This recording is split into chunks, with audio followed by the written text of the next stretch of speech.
Hi, today I'm going to be showing you a little bit of information you want to know before buying your pet hedgehog. I actually don't have a pet hedgehog yet, but I plan on getting one soon, like this week or next week, and I've done so much research. I guess you can't be an expert unless you have one, but I find that false, so I would call myself an expert. I'm going to add a picture right now of my folder and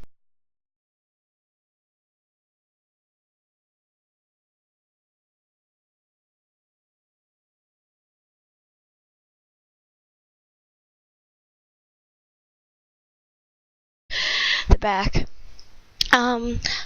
Okay, so basically I'm going to show you some questions you might have about getting a hedgehog, and I'm going to answer them the best I can without experience. I guess experience is important. You have to have just knowledge is not good enough. You have to have wisdom, and you can't have wisdom unless you know.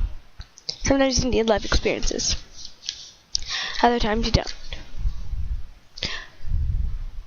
Okay, so when you first buy your hedgie, there's a couple of things you want to keep in mind. The cost, and where you're going to place it, the temperature of your house, and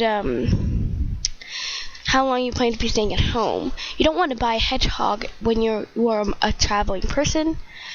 It's better to buy a hedgehog when you mostly stay at home. That way you won't have to keep hiring a babysitter to watch over your hedgehog, or sending them to expensive, exotic kennel, which is expensive, like I said. So, first of all, there's a lot of questions that you might have about a hedgie.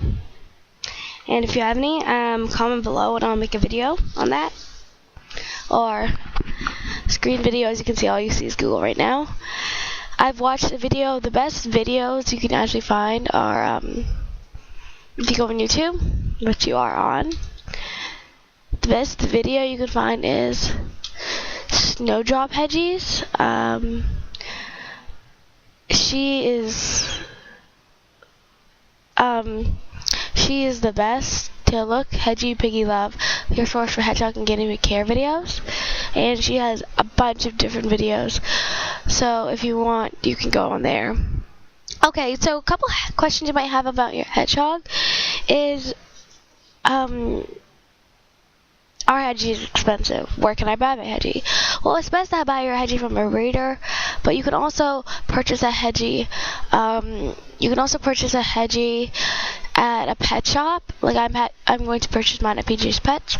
Not the best place, but the shipment just came in from the breeders yesterday for me. So if I purchase it now, it will not have been in the pet shop for too long to get any bad habits and stuff.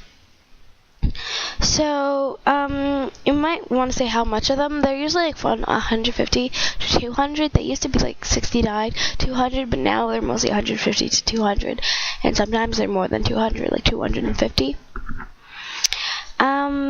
You might also say, where can I buy my hedgehog's food? Hedgehogs are insectivores, so they eat a lot of insects. If you're squirmy around insects like I am, you don't really want to. You might want to reconsider getting a hedgehog. But I am not afraid of dead like bugs, so I can get them mealworms and crickets from different places, and that way I know. That way it's easier. Here's a brand you can get at PetSmart. Sorry, I'm saying I'm a lot. Fluker's Gourmet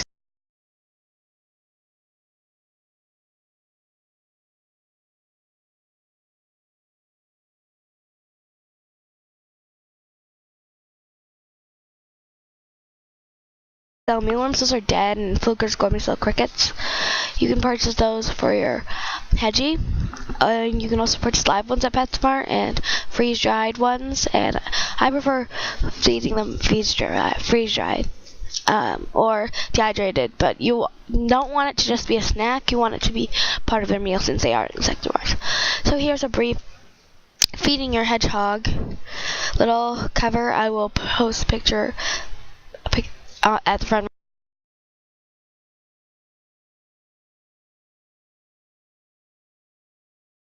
right now. Okay, so feeding your hedgehog. The main part of your hedgehog's diet should consist of a mix of 2 or more high-quality kibble. A light or diet cat food is best and should contain meat in the top 5 ingredients. It should also be high protein, 30%, and low fat, 6 to 14% max.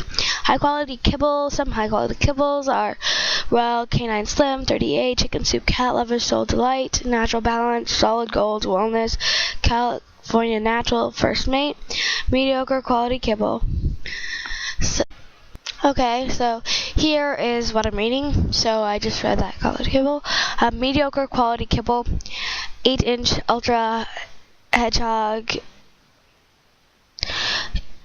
Eucanuba, Iams, Lavian hedgehog, Pet Gold, Purina Proplan, Zoofair insectivore. Poor quality kibble, not recommended. Would probably be Bresky hedgehog food, Brown's hedgehog food, Friskies, Meow Mix, Pretty Pets, Purina, Science Diet, Special Dinner, Special Kitty, Vita Craft hedgehog, Whiskas, 9 Lives.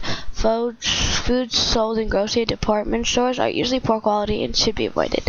Freewebs.com is where I got this, so just for reference. Hedgehogs also enjoy a variety of our foods, so when preparing food or a snack for yourself, just think of your little quilly friend. Just remember, no salt or seasoning. And here's all meats, all seasoned. Pause now if you want to look at this, because I'm not going to read it. And then never feed chocolate, human junk food, any type of nut, bird seed, onions, and raisins. Okay, in addition to the temperature of high quality kibble, in addition to the mix of high quality kibble, your hedgehog should also have various other foods on a regular basis. Hedgehogs are insectivores, and the wild bugs make up the major portion of their diet. Keep in mind that mealworms are very fattening and should be fed in moderation. Crickets live, crickets freeze dried, mealworms live, candle worms, silkworms, and waxworms are good. So that's like the insects and bugs. And remember, this is all taken from freewebs.com. Then there's temperature, so you want to make sure that your hedgies, they require at least 72 Fahrenheit or 22 Celsius, because 2.2 Celsius. Since I live in Canada, I use Celsius, so that's what I go by. For some hedgehogs, 72 Fahrenheit or even 73 Fahrenheit is not warm enough, and they will attempt hibernation. I find 75 to 76 is good to be a good temperature. That seems to agree with everyone. So you want like 75, 76, so about 24, 25 Celsius. That'd be great to keep. Lighting, they require 12 to 4 hours of lighting per day, so that's important. During the summer, this is accomplished by having the hedgehog in a room with good natural daylight, although the cage must never be in direct sunlight. During early spring, fall, and winter, there must be an alternate light source. This is as simple as leaving a light on near the cage 12 to 14 hours a day. Then we have hibernation. Hedgehogs who are attempting hibernation are cool to the touch. His belly and feet are cool. Usually the hedgehog will be in a curled up ball, often coiled up. He'll be lethargic and won't be on his feet. He either won't eat or drink very much. He also won't eliminate much either. So, to have more information on how to get your hedgehog out of hibernation, you can go here, how to bathe. There is one I don't really know where it is. Oh, from hibernating. How to stop your African pygmy hedgehog from hibernating. And then there's some on keeping them warm in the winter, and that is also good. They also specialize in guinea pigs, which I'm not as interested in, so I'm not going to talk about those. A lot of questions people have about hedgehogs are, like, can you leave them alone? And no, you cannot, like, for a long time. You can leave them alone for, like, the day, because they're solitary and they like to keep themselves and they sleep most of the day. But it's better to have them with you. when you go on vacation and stuff, or have somebody come over for like 2 to 3 hours a day, or 1 to 3 hours a day, give them instructions, let them make sure they have interaction with a hedgie for like 30 minutes, let them roll around their ball, critter ball, or whatever, or on their super pet ham track, which you can order on Amazon or get at your local pet stores. And so that they can clean off the wheel every day while you're on vacation. And hopefully you really don't want to go on vacation and leave your hedgie alone for more than a week. You can, but you just want to have, if you do that, you need to make sure that person you use to babysit, they come over like a week, like 2 weeks before for a couple of days, so you can teach them all about hedgehogs. And one thing to avoid is to never put your hedgehog in water to warm it up. Some people do that, like on Snowdrop Hedgie. YouTube says she did that with Snowdrop when she went into hibernation, but that isn't the best thing to do. It says never to do that, so make sure.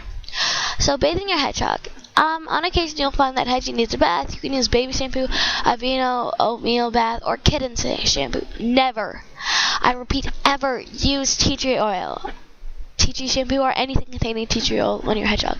Tea tree oil and shampoo is toxic and will kill your hedgehog. Never. Okay? So you can also pause here if you want to read this, or you can go to I will put in the description below the website, and maybe a link. I don't know if I'll put the link. Okay. So you very often all hedgies need to have their feet washed. So you can get a little pan with about a ½ inch of water and let the hedgie walk around in it for a while, so that the poop will come off their feet. The poop gets on their feet from usually spinning on the wheel. Some people also have questions: do hedgehogs smell? Hedgehogs do not smell nearly as much as hamsters and guinea pigs. If you take care of your hedgehog properly, it won't smell. You just have to clean their litter box, and yes, it can be litter trained, but usually it would be best to put the litter box under the wheel, because they poop on the wheel anyway, so it just falls into the litter, and that's good. Snowdrop Hedgie, in her videos, she uses substrate bedding. Her bedding is pretty good, but I prefer to use fleece. It's better to use fleece, because they're just not good. It gets warmer. The bedding, you can use substrate, ultra white. Sorry, I forget the name of it. Ultra white Carefresh for their litter, and if they want, they can burrow in that, and you can have some recycled paper or like stuff. But you really don't want any for the whole bedding, because it can get in their eyes and hurt them, and in their penile sheaths. So that's why you want to avoid substrate bedding and get some fleece, and change the fleece daily is recommended. So bloody wheel and feet. Some morning you will take a look at your hedgehog's cage and find a bloody wheel. Do not panic. Hedgehogs will run so much that they injure their feet. It's kind of like running in bare feet on the street a lot, like for an hour. Hours on end, your feet aren't going to be in perfect shape by the time you're done. There's probably going to be scrapes and bruises. So it especially happens to young and older hedgehogs who've never had a wheel before. The bleeding area will be between an outer toe and the one next to it, usually. And sometimes there will just be a reddening in the area, nothing else. And it's best to give them a foot bath and leave the wheel out for a night to let them heal. Watch their feet closely for signs of infection. This may happen numerous times because their feet toughen up. So another thing is like temperature, which I said before, must be kept above 22.2 degrees Celsius, 72 Fahrenheit at all times. It's a must. Okay, my video is going to end in 10 seconds, so subscribe, like, ask me comments, and I can post a video about that too. So just any comments, I can hopefully reply to you. Post your email below.